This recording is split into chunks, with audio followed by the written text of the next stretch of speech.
వెంకటరామరెడ్డి గారి సారథ్యంలో పెంచిన విద్యుత్ బిల్లులకు నిరసనగా వైఎస్ఆర్ కాంగ్రెస్ పార్టీ చేపట్టినటువంటి ర్యాలీకి ఎటువంటి స్పందన వచ్చిందో మీరందరూ కూడా చూస్తున్నారు.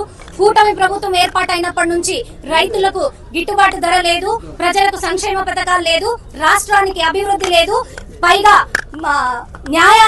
న్యాయంగా ప్రశ్నించిన వాళ్ళందరికీ కూడా నేరాన్ని అంటగట్టి శిక్షించి కార్యకర్తలందరినీ కూడా ఈ రోజు ఏ రకంగా ఇబ్బంది పెడుతున్నారో మనం అందరం చూస్తున్నాం.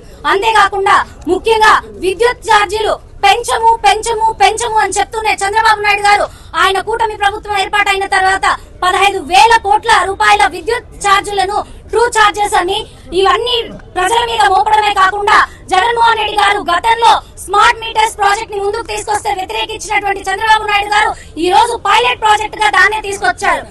రాష్ట్రం అధోగతి పాలవుతున్నటువంటి ప్రాజెక్ట్ ని ఈ రోజు పైలట్ ప్రాజెక్ట్ గా చంద్రబాబు నాయుడు గారు తీసుకొచ్చారంటే ఎటువంటి దగా కుట్ర రాజకీయమో ఈ కూటమి ప్రభుత్వాన్ని మనందరికీ కూడా తెలుసుకోవాల్సిందే. రాబో రోజుల్లో కూటమి ప్రభుత్వానికి ఖచ్చితంగా బుద్ధి చెప్తారు.